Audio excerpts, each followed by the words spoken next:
வணக்கம். வவுனியா தெற்கு தமிழ் பிரதேச சபை சார்பாக குறிப்பாக இந்த ஊடகங்களில் ஒரு விமர்சன பொருளாக வந்தது இந்த சிசிடிவி கேமரா பொருத்தினை சம்பந்தமாக.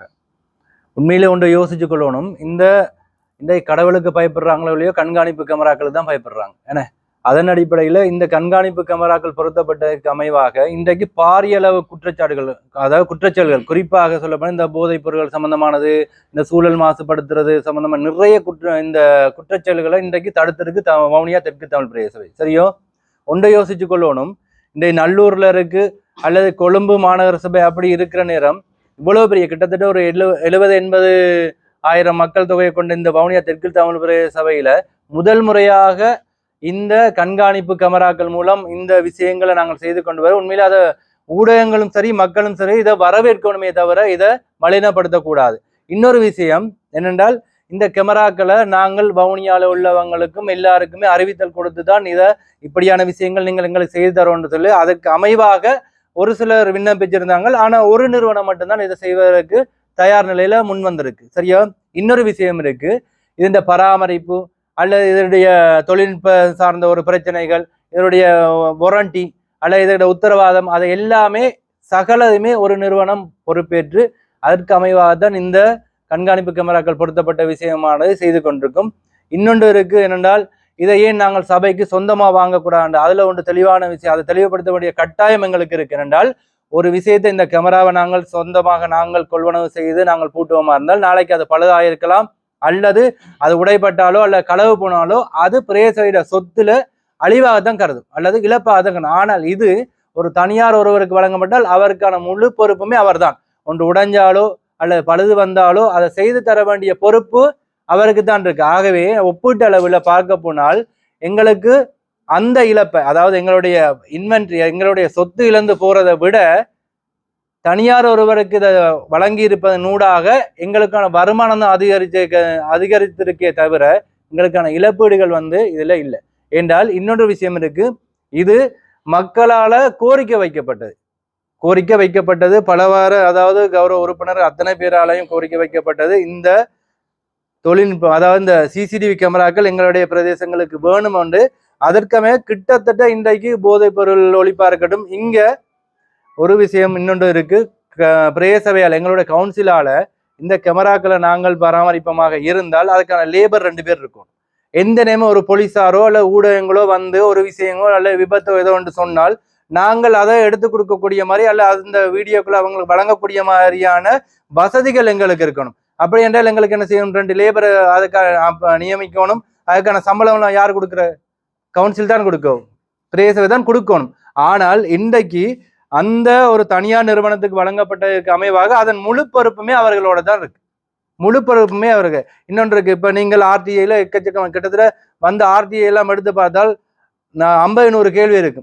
ஆர்டிஐ பாக்குறதா அல்லது இந்த விஷயங்களை பாக்குற நேரம் இந்த விஷயங்களை தனியாருக்கு நாங்கள் கொடுத்ததுக்கு அமைவாக அந்த சிசிடிவி கேமரா சார்ந்த பிரச்சனைகள் அவர்களே பார்த்து கொண்டிருப்பாங்க. மேலதிகமாக இந்த ஊடகங்களுக்கும் சொல்றோம் என்றால் இந்த மாதிரியான விஷயங்கள் கிட்டத்தட்ட வவுனியால மாநகர சபை இருக்கு. அதுவும் இன்றைக்கு இயங்கு நிலைமையில் இல்லை. மன்னார்ல பிரச்சனை, நல்ல சாவச்சேரியில பிரச்சனை. ஆனால் ஒரு பிரச்சனையும் இல்லாமல் பாருங்க, இதுல அத்தனை கட்சி மெம்பரும் இருக்கிறாங்க. இன்றைக்கு ஆளுங்கட்சி என்று இல்லாமல் அத்தனை எதிர்கட்சி அது என்று சொல்லி எல்லாரும் ஒருமித்த கருத்தாக இந்த வவுனியா தெற்கு தமிழ் பிரதேசத்தை கொண்டு போற நேரம் வவுனியாவில் உள்ள ஊடகங்கள் அல்ல அரசியல் தலைமைகள் ஏன் இதை மலினப்படுத்த யோசிக்கிறீங்க?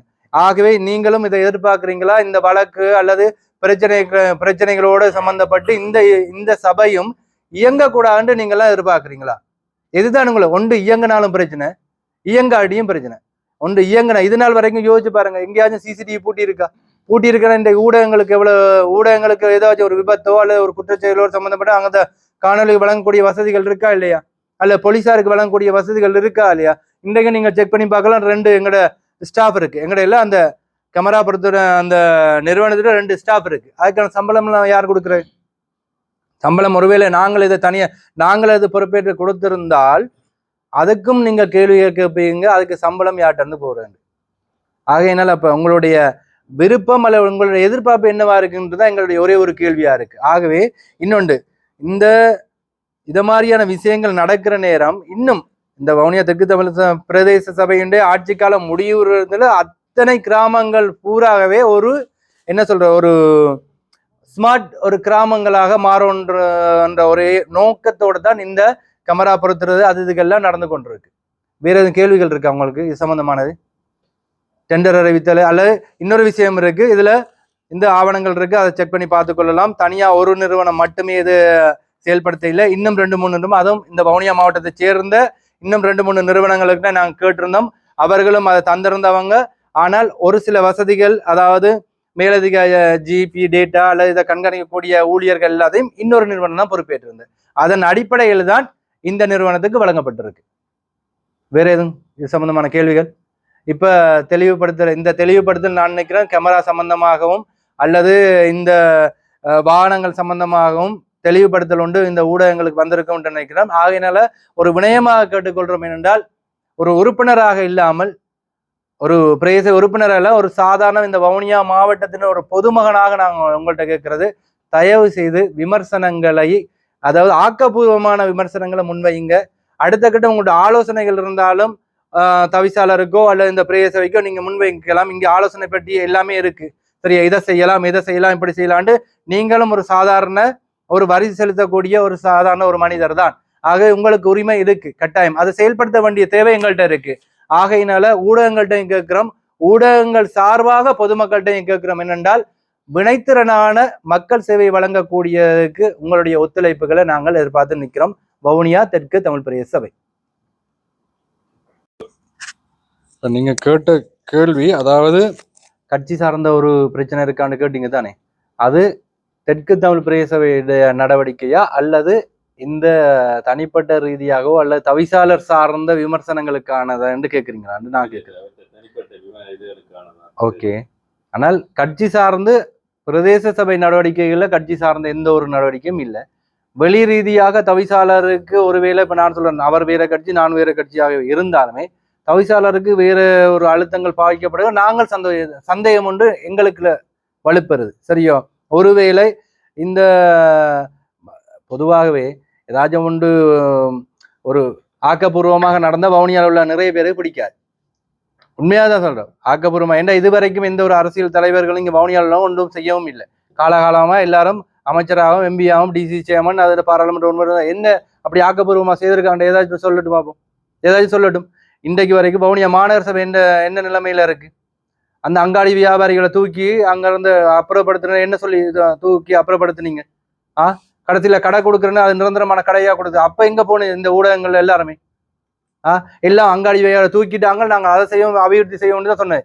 அவர்களுடைய ஆக்கப்பூர்வ எதிர்கால அல்லது நிரந்தரமான ஒரு தீர்வுன்னு எதிர்பார்த்தாங்களா அல்லது சொன்னவங்களா இல்லை தானே. ஆனால் இன்றைக்கு கேமரா போட்டதா இருக்கட்டும் அல்லது அபிவிருத்தி வேலை திட்டங்களா இருக்கும், எத்தனை, அதாவது ஆளுங்கட்சியோட எத்தனை சபைகள் முரண்பட்டு கொண்டிருக்கு. ஆனால் ஒரு இணக்க ரீதியாக உறவுக்கு கரம் கொடுப்போம், உரிமைக்கு குரல் கொடுப்போம்ங்கிற மாதிரி ஆக்கப்பூர்வமாக அவங்க என்பிபியா இருக்கட்டும் எந்த கட்சியா இருக்கும் எல்லோரோட இணக்க ரீதியான ஒரு இணக்கத்தை ஏற்படுத்தி எங்களுடைய தேவை என்ன மக்களுக்கான செயல்பாடு இந்த யோசிச்சு பாருங்க. என்ன விமர்சிக்கிறீங்க, 4-wheel வாகனத்துல தான் போக இயலுமான்னு சொல்லி. சரியா, இது நாள் வரைக்கும் அந்த 4-wheel வாகனத்துல அல்ல கிரவல் ரோட்லயோ இந்த தலைமைகள் தானே அதை வச்சிருந்தது.